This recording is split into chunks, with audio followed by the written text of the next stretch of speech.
Caregivers, have you ever felt like nothing is going right? Well, cheer up and welcome to Dave, the Caregiver's Caregiver radio program, where you'll learn how to avoid that dreaded thing called caregiver burnout and how to survive the grieving process. Join Dave and his guests now as they share practice tips and tools that you can start using immediately to help get you through this day. Now, here's your caregiver host, Dave Nassaney. From Los Angeles and New York City and Manhattan, a big LA and big Apple. Welcome to all our listeners out there in Radio Land. I'm Dave, the Caregiver's Caregiver at caregiverdave.com, along with my lovely co-host Adrienne Gruberg at thecaregiverspace.org, coming to you live and on demand 24/7 on 16 global and audio video platforms, including iTunes and YouTube. And also we're at caregiverdave.com. We are proud to be voted number 2 best podcast out of the top 6 caregiver podcasts by caring.com. And we do have an exciting show planned for you today. Kate Navarro Fessler. I had to remember all 3 of those names. And she talks about transition. Resilience in transition. Yes. But want to take a moment before I do that to thank last week's guest. Which I'm so unprepared here. Mark, I'll get back to you on that. But it was a great show, and you should check us out on caregiverdave.com. So let's get started on this. So just a reminder, you can watch that show, that nameless show, and all of our shows, including this one, on our website and on all the other platforms that I just previously mentioned. Oh, it was Mark Machalek. Thank you, Memory, for coming through at the last minute. Mark survived a traumatic brain injury in the spring of 2012 and eventually found the resources needed to improve his recovery. And it's an amazing story. You will definitely want to hear it. And let's welcome our guest, Kate Navarro Fessler. How many names should I use with you, Kate? Just so I know. You can just say Kate Fessler. That's fine. Kate Fessler. Yeah. Okay, welcome to the show. You don't have to go through the whole thing. Fessler. Yeah, it's kind of like Hillary Rodham Clinton. I noticed she doesn't use that middle name anymore. Anyway, why don't you take a minute? Yes, I'm such a digressor, aren't I? Take a minute and or two and introduce yourself. I like to ask my guests, just who is Kate Fessler and why was she put on this earth? And while you're doing that, I'm going to try to get the Facebook Live to both of you. Oh, my goodness. So I am Kate Fessler, and wow, why was I put on this earth? It's been quite a journey for me, and I have been trying to figure that out my whole life, like most people. But I guess my superpower is I can see sort of things differently and help other people see things differently. That opens up sort of worlds of opportunity for them. I have a favorite quote from Satya Nadella, the CEO of Microsoft, and he said once, change the way you see the world and you'll change the world that you see. And that's kind of my mantra is, I have been doing that for myself and my clients, and it really makes a huge difference in their lives. I like it. Continue, Adrienne, while I finish doing what I'm doing over here with your page. Because you want this on the Caregiver Space, right? Are you talking specifically about job transitioning or making life transitions? Or, I mean, define transition from what to what?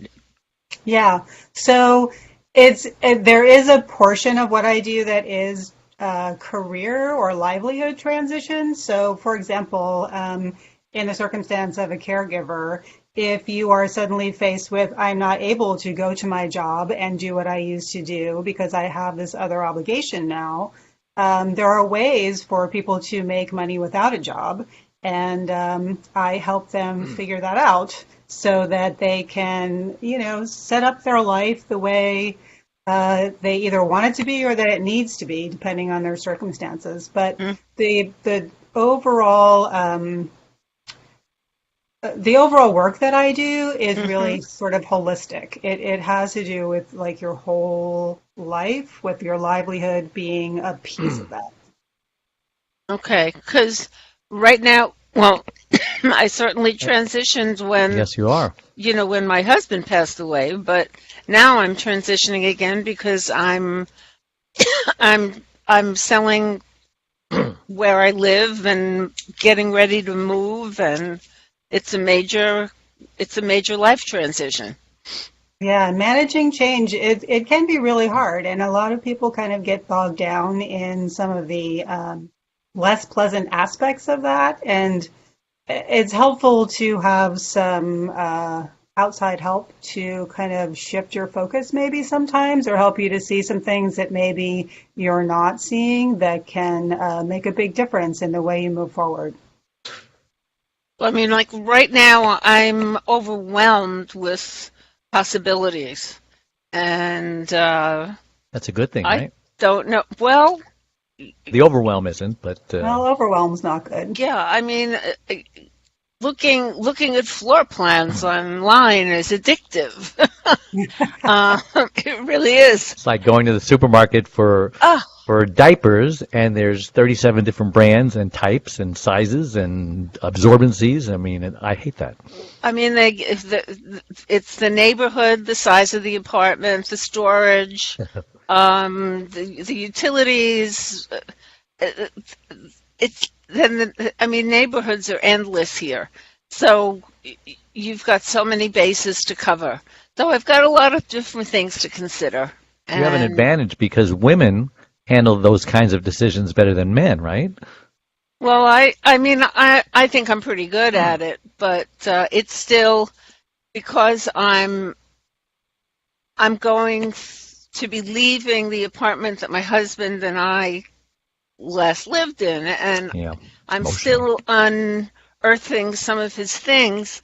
It's churning up all sorts of different emotions. Some very happy, I can remember where this came from, or with why we have this, why I have that. So Slows you down, I bet. it, yeah, sometimes it does. So, Kate, is there hope for Adrienne? Can you help her?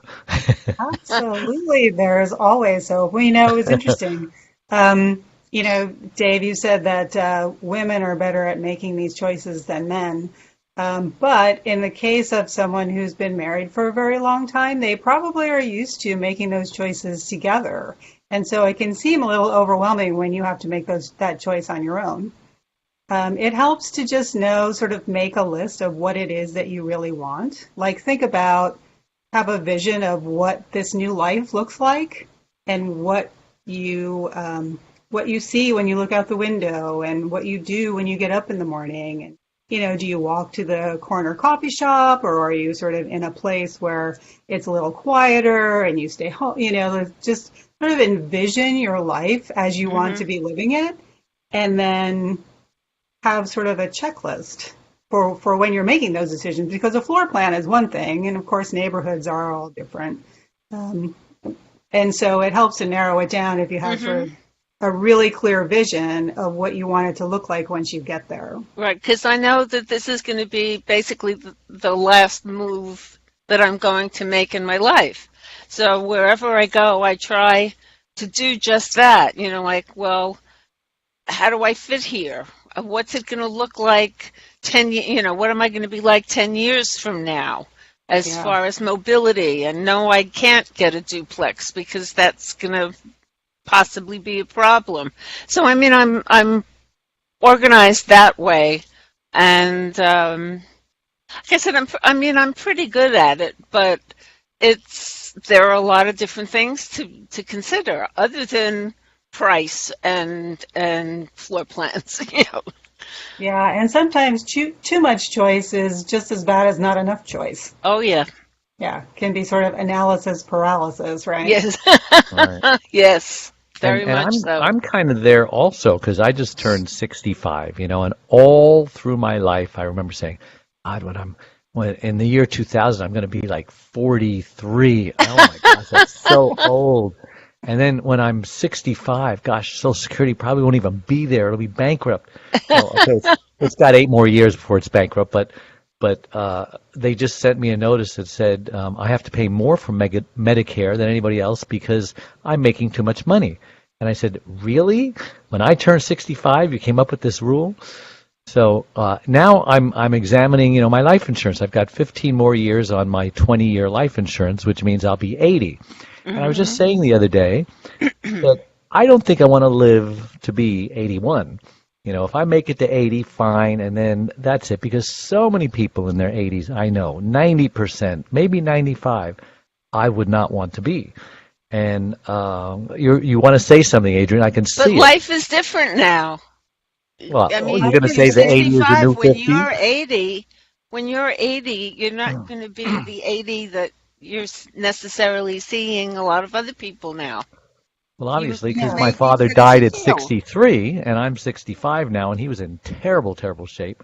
Mm-hmm. And part of me, I'm being good now. I'm on this 21-day fast of no vegan and no dairy and no gluten and no everything, and I'm doing really good. I'm not missing anything because there's such variety out there in all of this. And I'm wondering, I think I can go longer than 21 days. I wonder how long I can go. But then the part of me says, hey, don't get too healthy because you don't want to live to be 95 like my mother did, because she had dementia for 10 years. And gosh, it's such a balance. And I'm so also overwhelmed with how healthy should I be? How unhealthy should I be? I don't want to live to be 80. I know it's all up to God anyway. So can you help me, Kate? Well, it is all up to God ultimately. But I'll tell you, I have two people in my family, my mother-in-law and my mother's significant other. And they are, well, my mother-in-law is 82, I think. And she could run circles around me. So, it's all in your genes and how you take care of yourself. And, and I think people are taking better care of themselves these days, like you are, Dave, with your 21-day cleanse and all that sort of thing. So I wouldn't be afraid of 80, and I wouldn't necessarily throw it out there that you don't want to live any longer than that, because you might change your mind by the time you get there. How many people do both of you know in their 80s who you wouldn't mind being? Let's just be honest. Plenty. Really? Yeah. Well, I know two personally, and then of course there's Warren Buffett, right? Isn't he 80-something, right? I wouldn't mind being Warren Buffett. I mean, Gloria Steinem, who I saw last week, is 85. Really? There you go. And are these the exceptions? I mean, are they the 5% that I'm talking about of the population? Maybe I could be a 5%er. I don't know. I think 85 is very different now than it was, and I think it's still changing. I mean, I have aches and pains. 70. I have aches and pains at 65. I can't imagine what kind of aches and pains I'm going to have at 80. That's what's a little scary. Yeah, my brother-in-law's got aches and pains at 65, and he's bitching and moaning. Yeah, so. Oh, so I'm not alone here. No. Okay. Well, let's move on. It does take. I mean, the little changes. Like when you wake up in the morning and, oh, God, I had my knee replaced, so, I got to get used to that. So that was another kind of transition that I really needed to prepare myself for. And I can't talk like this in front of my wife, you see. She's in the other room. She can't hear me. But because she just looks at me, because she's 74 and a half. And she kind of puts me to shame, and she's in a wheelchair, and she can't talk because she's speech impaired from a stroke 22 years ago, and she's paralyzed on the right side, and she still outdoes me. I mean, she is a homemaker that makes normal homemakers just look pitiful. She does the laundry, she's remodeling this, she's cleaning that, she's cleaning out all the cupboards, And every now and then she'll fall out of her chair because she'll forget to put her seatbelt on. And last night I'm in bed. It's like 12:30 in the morning, and I hear this, Dave. I go in there, and she was cleaning out the bathroom, and she had fallen forward because her seatbelt wasn't on, and it was a miracle I could get her up. I use leverage, I kind of. Belts and pulleys and not pulleys, but I get the chair in there and I'll push her up against a wall, and then I'll push the power chair forward. Then I'll pick her up again, and push her forward, and then she's on my lap. Then I got to, it's comical. So I says, you know what? This is happening too much. I bought one of those. What do they call it? It's a Hoist? transfer lift hoist. Like Yes. a chair lift? Yeah. And so they go for like $2,300. I found one on eBay for $200 used. Great. So it's coming, and I got the sleeve, not the sleeve, but the thing that they actually sit in. And so this way, if I'm not home and anybody has a problem, at least they've got this thing they can wheel in there. It's portable. And so that's how I fix my problem anyway. Yeah. So what other type of transitions that we haven't spoken about, Kate? Well, there's all sorts of transitions in people's lives that... How many for caregivers? Think of transition in caregivers. So transition for caregivers, meaning like because they have to change their lives because the of different something transitions that a happens caregiver, that a caregiver is typical for a caregiver. I What mean, do you say, Adrienne? for me, sort of the first thing is the diagnosis. Okay, you get a diagnosis. Yeah. What do you do? Well, How do you roll with it? I think you have to go through all of those stages of grief, right? You have to allow yourself the time to get to that point of acceptance that things are never going to be the same. And once you get to that point of acceptance, then is an opportunity for you to say, okay, well, now that I have this new normal, what do I want that to look like? How can I make that the best possible situation for myself and for the person for whom I'm caring, right? And then Yes. what do I need in order for my life to proceed in a way that's going to make me feel sort of not. I think a lot of people, I've heard people who have gotten into the situation, and there's a certain mindset of my life is over because this happened to this other person, and either it's a sort of a I'm being punished and therefore I must suffer situation, or Karma. They just go into this whole self-sacrifice mode, which isn't really sustainable, right? And so you have to, in any situation, you have to be able to, to fill your cup, put your, oxygen mask on first, those analogies, so that you can contribute as much as you possibly can to the caregiving situation. But focusing on yourself and thinking about what is it that I need and how am I going to move forward this way is kind of not always the first thought for people because they're so focused on the situation and the caregiving. But it's really an important piece because, your life doesn't end because you become a caregiver, right? I mean, like your situation, Dave, you went through that whole grieving process, right? And it was like, well, I can't stop living my life, right? I have to not only live my life, but I also have to help this other person live her life too.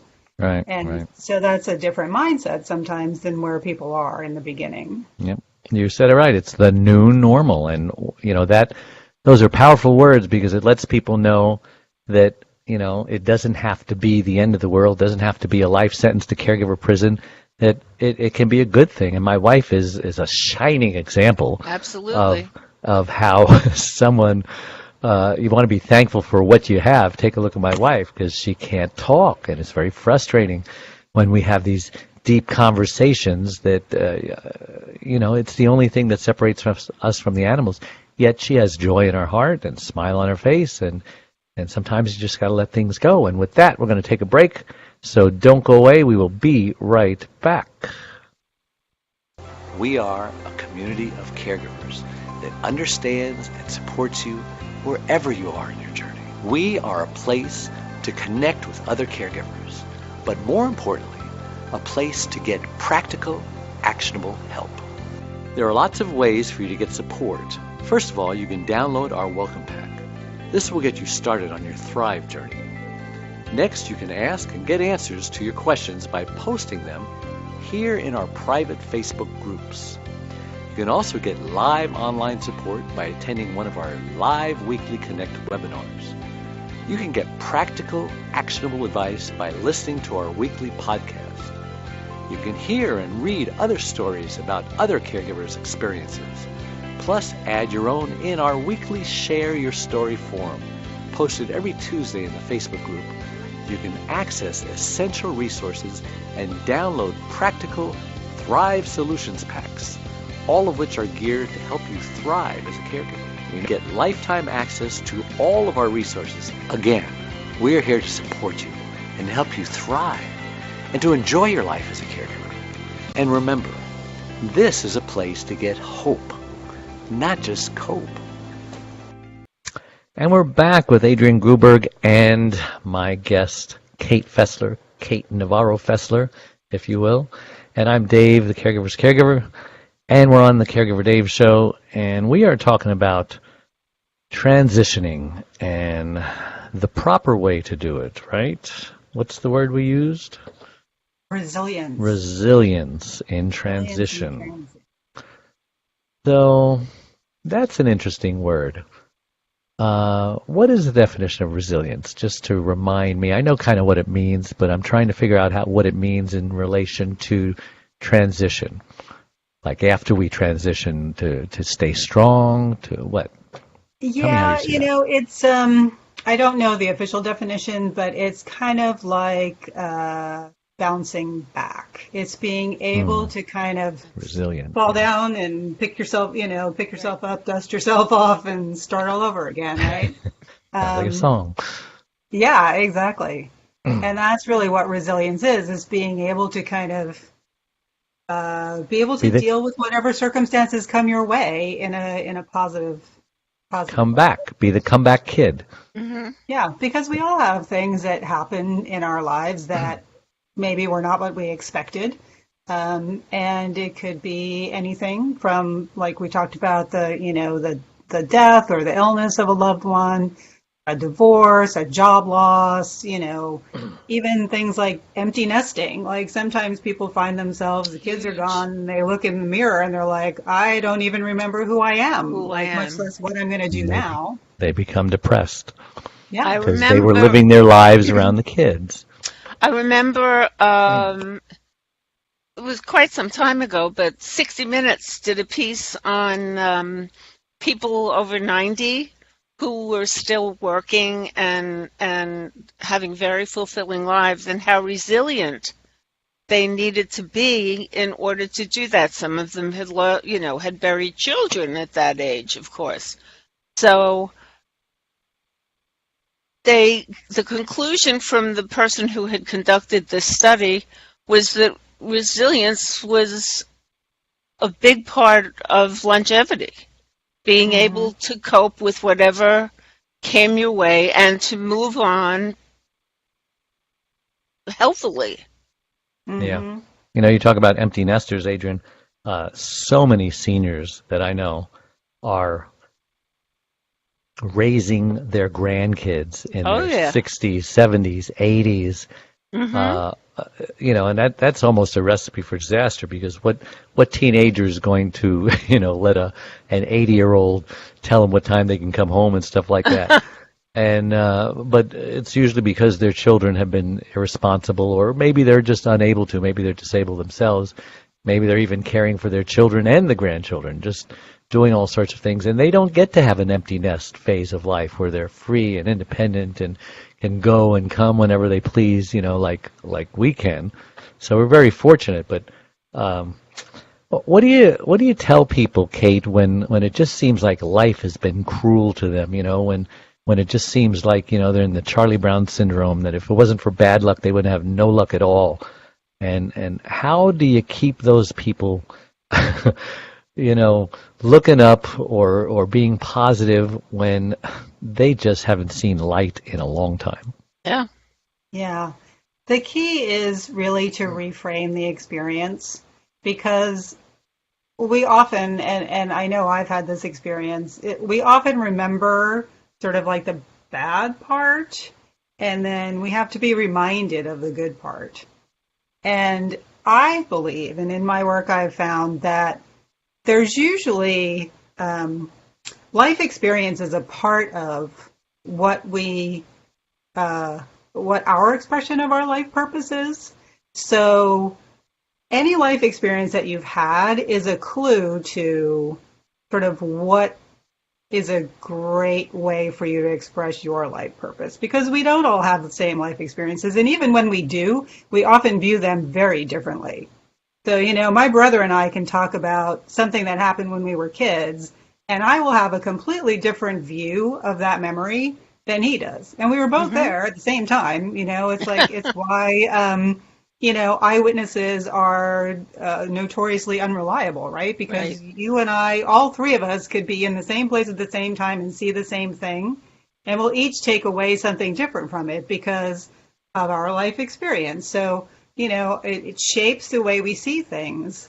And if we reframe those experiences and look at them in a different way, going back to, what I said before, if you change the way you see the world, you change the world you see, you can see in them sort of the seeds of opportunity and the seeds of a path forward, instead of just looking at them as, like you said, if it weren't for bad luck, there'd be no luck at all. Because oftentimes within the bad luck, there's a seed of good luck.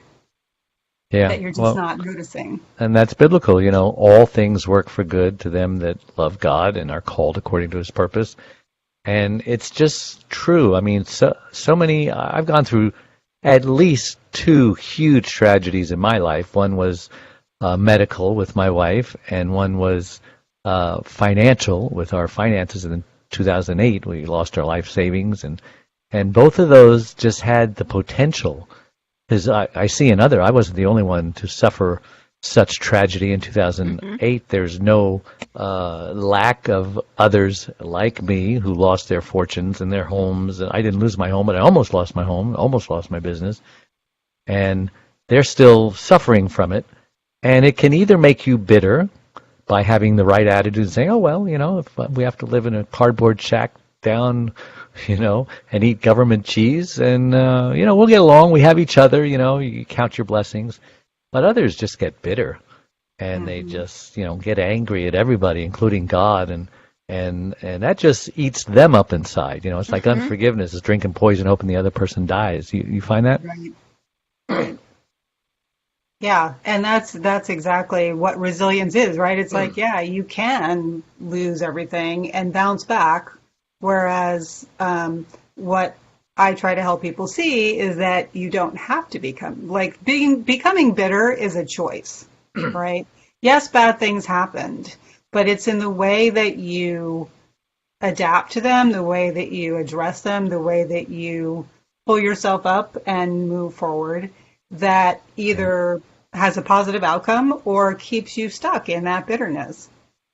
Yeah, and there's so many examples. I mean, Helen Keller, the Jews that were stuck in the Nazi camps who were survivors, there's just, we complain about our pitiful little problems, and I'm not minimizing anyone's problems, but you don't have to look very far to find someone with problems that you would not want to change places with. Well, I mean, go ahead. I was just going to say, and yet those people can find others who they wouldn't want to, it's like I keep saying, the guy without shoes, complains till he meets the guy without feet, till he, meets a guy without legs, and so the story goes on. What were you going to say? No, I was just going to say this year alone, between the wildfires in California and the floods and the mudslides and the hurricanes on the East Coast, I mean, I watch these people on, on the news, and community. It's like everything that they've had has been destroyed. Maybe they were able to get certain things out to save them, but some of these things this year happened so fast, people didn't have a chance to save anything, and everything is gone, and yet there are people who have amazing attitudes and will rebuild. Because they have their wife and their children, and right. Yeah. And It's I the think it human comes down spirit. to the counting your blessings and finding something to be grateful for, even no matter how small it is, right? No Hmm. matter how small the thing to be grateful for, find one thing and then find two things and then find three things. And pretty soon you'll be looking at things in a different way. Right. Yeah. And if that doesn't work, just think that we're wealthier than 90% of the world. Yeah. We don't live in shacks and ramshackle, bamboo huts, and we don't have dirt floors, and we're so wealthy that we have a room for our clothes and another room for our car, and we have so much water we just throw it on the front yard to make the dirt turn green. And I mean, what are we complaining about? Yeah. Yeah. And there are, obviously some people. I live in the Seattle area and we have a very big homeless crisis. So there are some people who don't have any of that. Yeah. Right. But But even a but we homeless also person have in the resources. America, even a homeless person in America sleeping Has it under better. a freeway overpass has it so much better than a homeless person in Bangladesh or in Calcutta. Wouldn't you agree? Right. Absolutely, because we have the services, the resources. I mean, in a place like that, you're We have probably not even McDonald's. going to find, yeah, you're not even going to find food in the trash can, right? I was In going a to say place like that. that. So, yeah, you're absolutely right. You're absolutely right. So tell me how you came to do what you're doing. I mean, what's your past? Did you have a history of caregiving? Did you have a history of tragedy? I mean, where are you coming from? So I wouldn't say that I have a history of tragedy. I've had some very unusual events in my life, but I wouldn't call any of them necessarily tragic. But where I come from is kind of I always felt like there had to be a better way, and that's from when I was growing up, and I when I was a kid, my parents took in foster children. And so I had the experience of seeing kind of from an early age how Hmm. there are lots of different family structures, lots of different situations that people come from. And while at the time it didn't necessarily help me to count my blessings because there's a lot of family dynamics that happen when you have,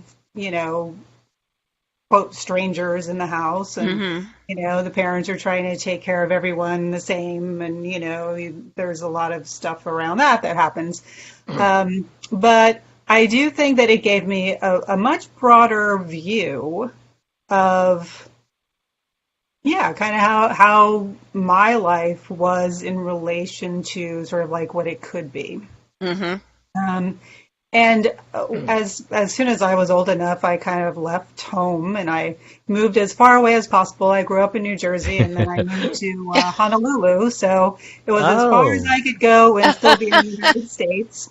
that's my stomping ground. How often do you get back there? Not very often.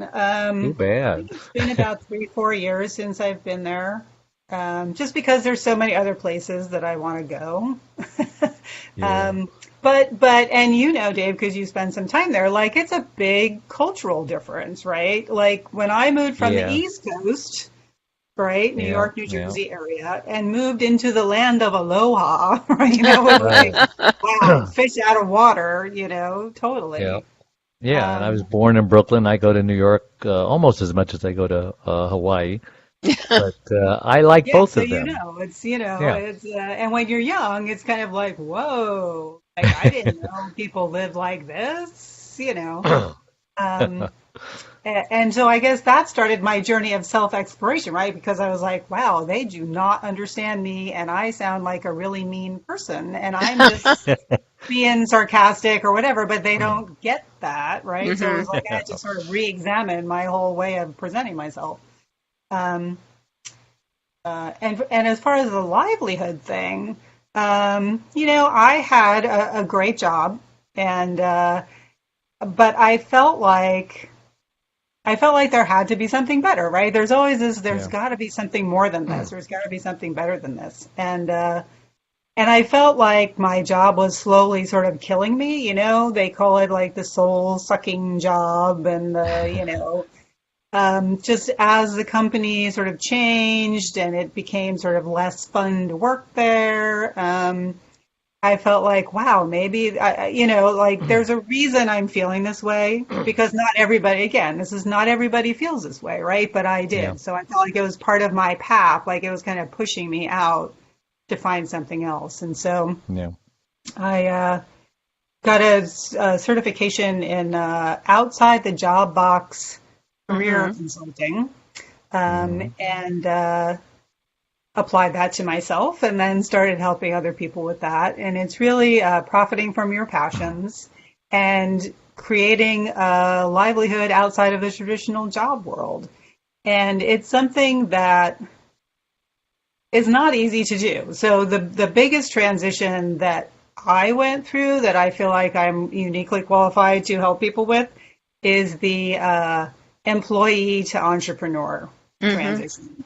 And that's so important because caregivers need to learn that, because many of them have lost their jobs, and many of them have gotten fired because they just can't handle a job and become a full-time caregiver at the same time.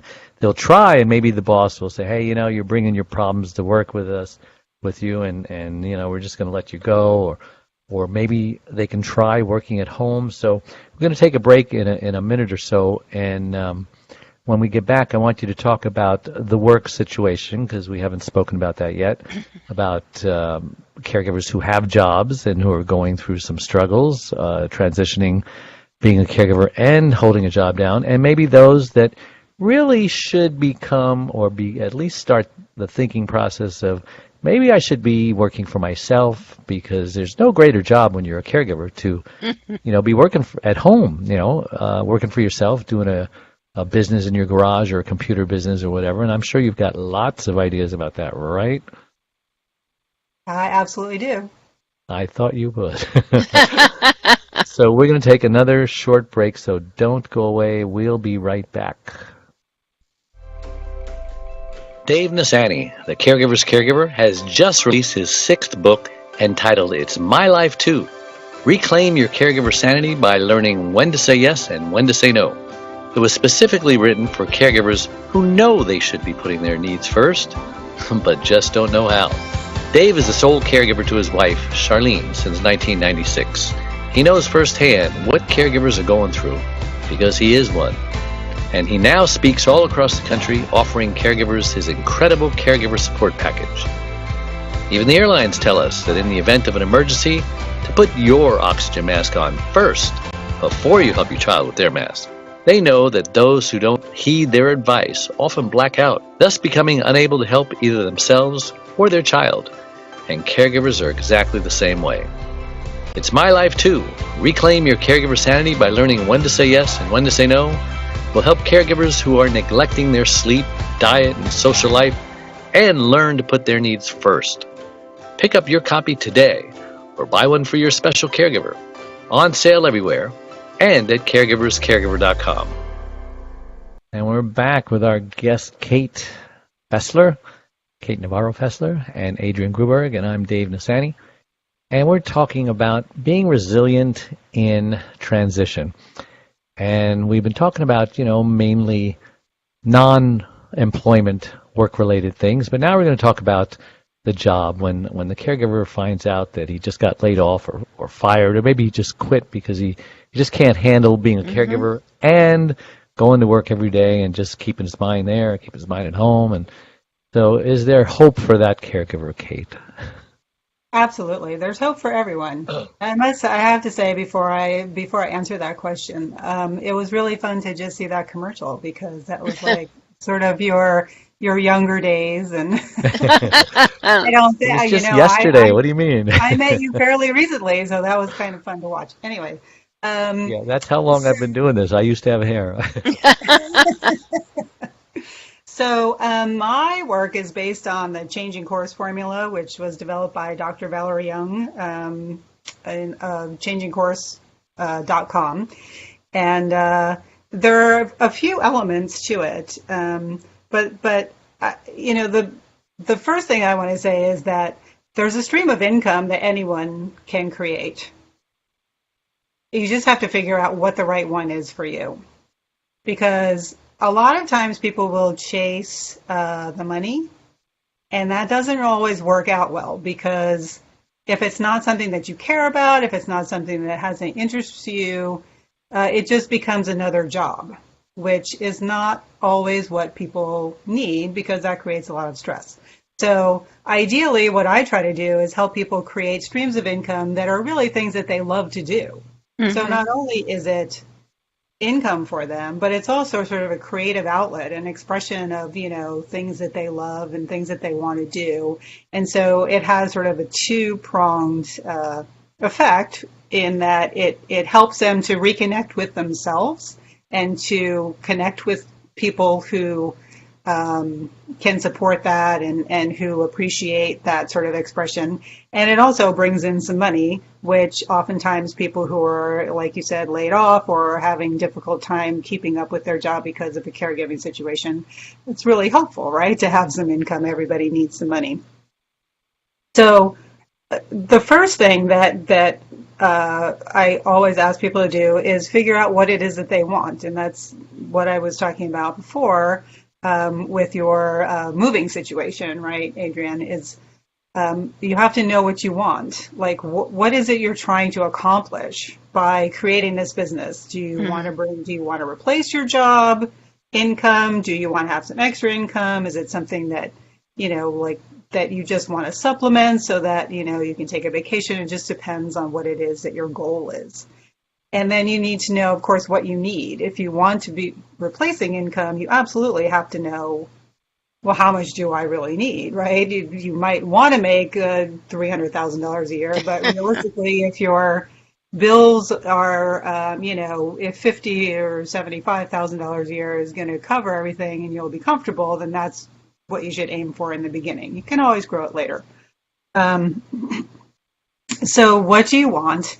And then what do you have? Like, what do you have that you can use to create income? Sometimes it's your skills and expertise from your job.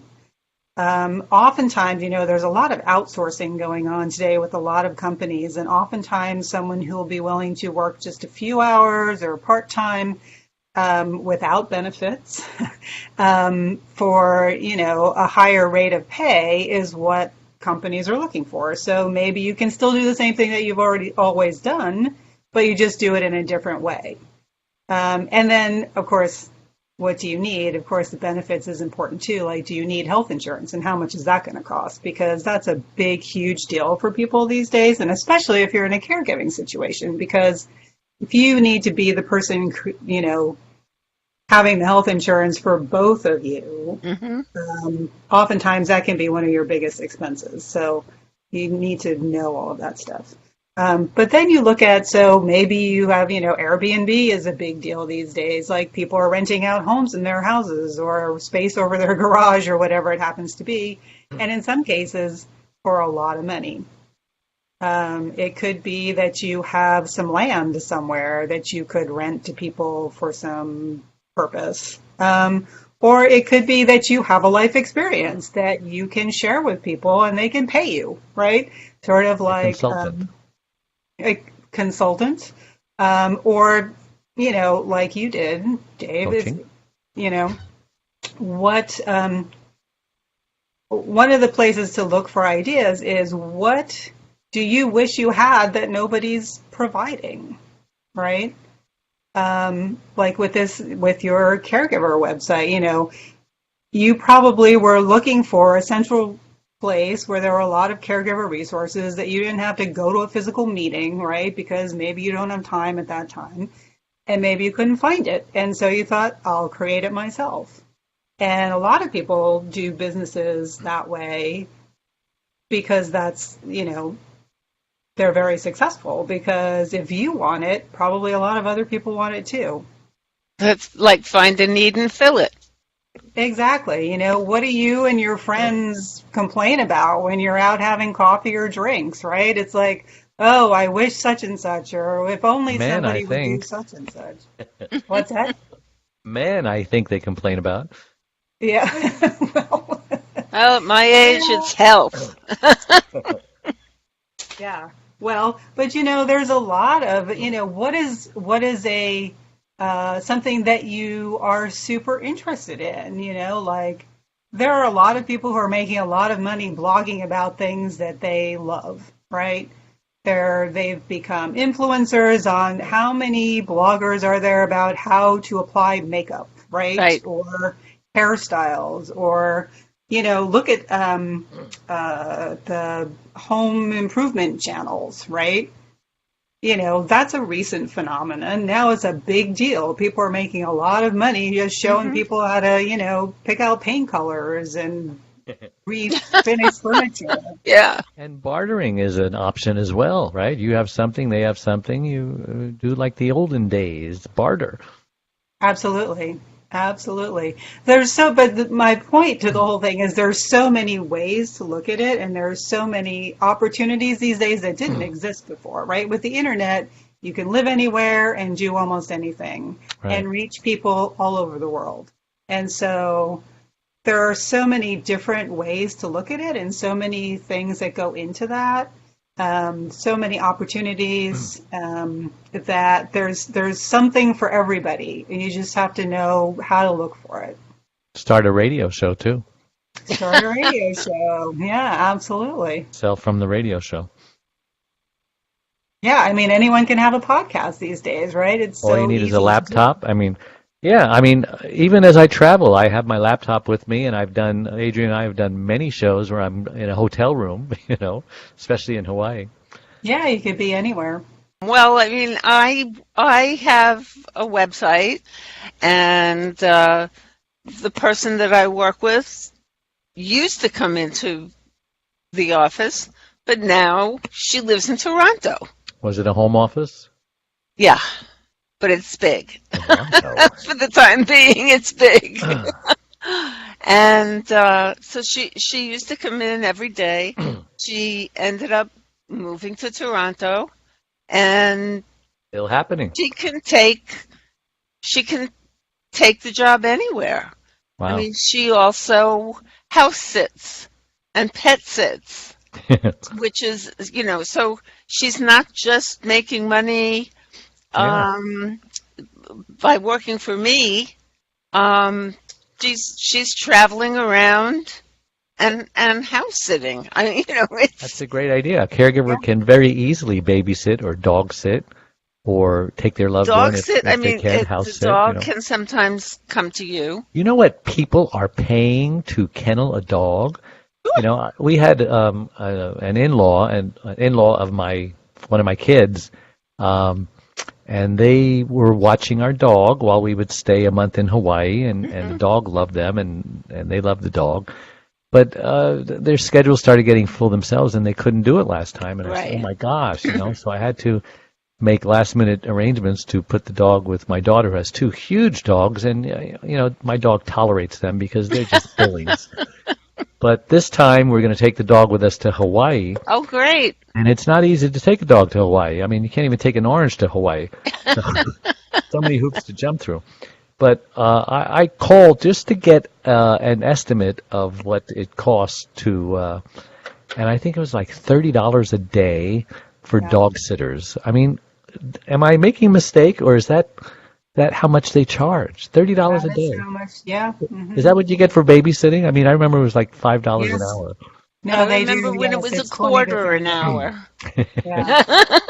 So, do the math. $30 times, it's $1,000 to, or more. Well, maybe $1,000 for a month. Yeah. So, it's a great business. It is a great business. Well, and there's an app now called Rover, I think, that someone developed so you can connect with the dog sitter. Yeah.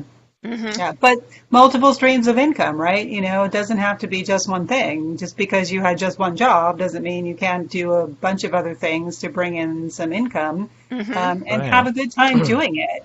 That's the whole idea. That's the goal, is you find something that you're having fun doing, plus you're getting paid for it. Right. Yep. Mm-hmm. Well, so did you say you used to be a caregiver, or was there anyone you ever cared for during your life? So I was the oldest in my family, Oh, and well, that so I means you're was a sort of the caregiver. caregiver for my younger brother as well as, Sure. the younger foster children. And so, Wow, that's a big job. How old it, were you? it 11, 12, That's it Yeah, was, you and through know. high school. So, I didn't have sort of the extracurricular activities. I would come home hmm every day after school and babysit. That's very common, So Kate. Do you know that's, do you know how many caregivers there are out there ages 8 to 18? 6 I million in do, the country. 6 I million. I I believe that. heard now it's estimated that it's 14 million. It doubled just since yesterday. I Wow. mean, I'm and no, I'm serious. No, I was reading and I saw that figure and it's like, wow. and Yeah, a well, lot of if you these think about kids, how much it costs for daycare, you were just talking about right? the dog sitter. The Adult care. daycare costs way more than Sure. that. And Yeah, and so if you have someone in your family who's old enough to be in charge, for a that lot of sounds families That good, but you trust. a lot of these kids are being overworked, and they're not getting. I mean, even the labor board says, okay, you got to have so many breaks per day and you got to have 30 minutes of lunch and right and if an employer fails to give their employee the proper breaks and lunch, they are subject to severe financial Penalty. fines and penalties. Sure. However, these kids who are under 18, many of them as young as 8 years old, are caring for grandma, 8-hour stretches, and Yeah. she might need a lot of service. Maybe she's bedridden, maybe she has a bedpan that needs emptying, maybe she has a catheter. I mean, I don't know what it is, but uh, they they're just working too hard, many of them, and there's no government agency watching because they don't even know about them. And the number could be even higher, Adrian, because a lot of parents, they don't tell anybody or share with anybody because Right. they're kind of ashamed of it, or they think they might get in trouble, but there's no other option. They've got to go to work, and there's no one else to watch grandma, That's right. and so And the they 8 year old, yeah, and it's just, well, that's what being part of the family is, taking care of the other people.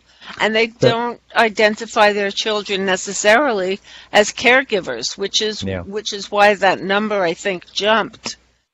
yeah. Uh, And do you remember any circumstances where, as you think back, you say, "Oh my God, did I really do that? I mean, did they really leave me with that much responsibility?" Kate? Well, I used to babysit for other people, in the summers because I had, yeah.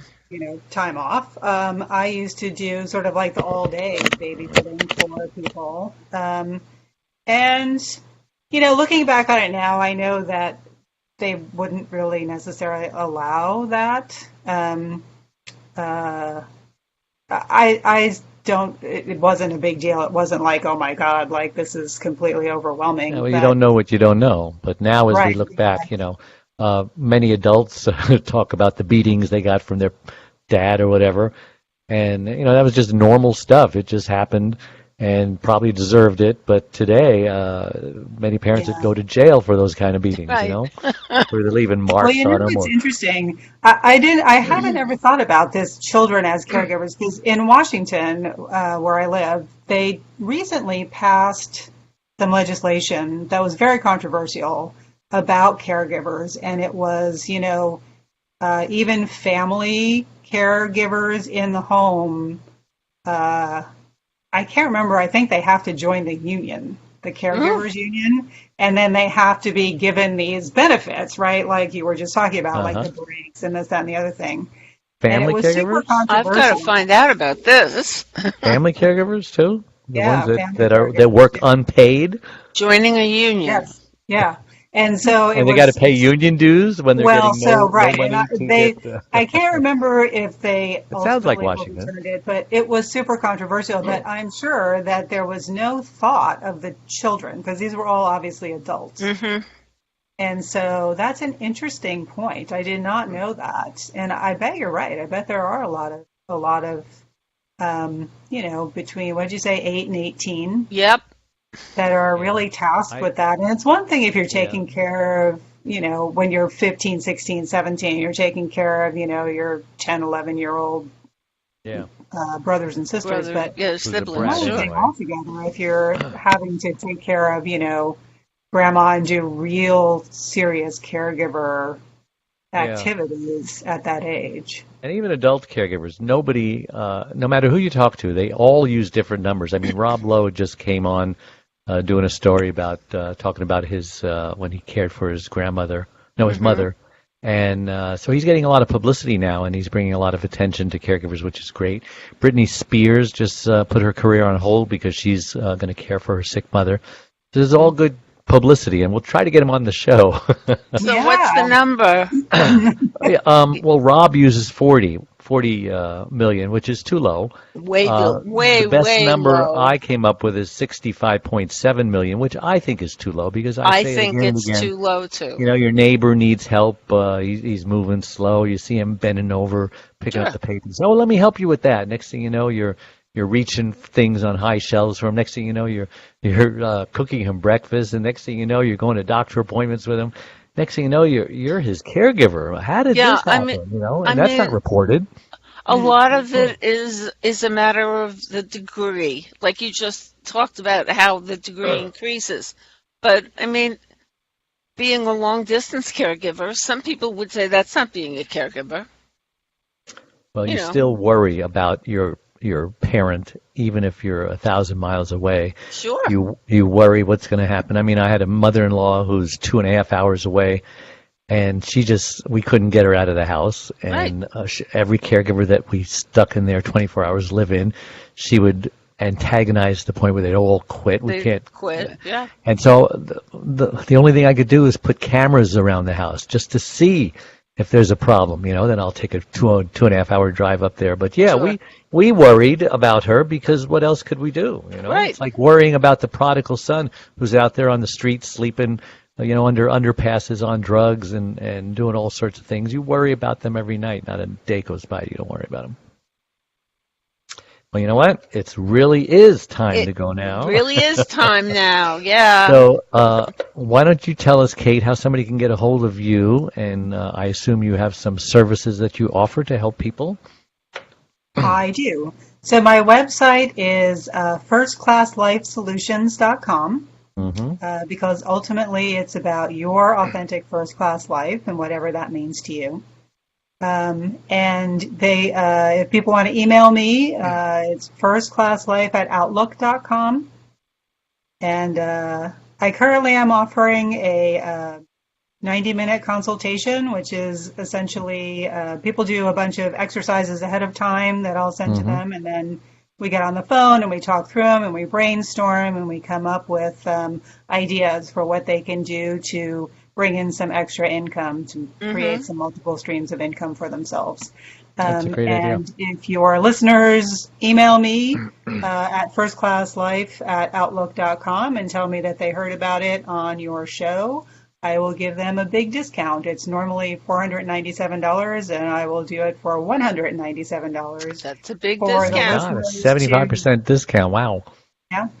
Thank you. Yeah, well, and I know that caregivers are sometimes stretched not only financially, but also, in their ability to do, things for themselves. And so I want to help out with that. We appreciate that. Adrienne, how do we get a hold of you? It's Adrienne, ADRIENNE, at thecaregiverspace.org. And once you're at thecaregiverspace.org, you can get to our Facebook and YouTube and all the other stuff. All the links are there. And there's a Facebook page, The Caregiver Space. Yes, and I'm Caregiver Dave, caregiverdave.com, and it's a membership website. And everything that we've ever done for the last 10 years is on that site. It's a membership site, and we offer 2 free gifts, a burnout quiz and a copy of my first book about overcoming unbelievable hardships, absolutely free. So check it out and join and get your free gifts. And thank you, everybody, for coming on. We really appreciate it. And we will see everybody next time. Goodbye. Bye-bye.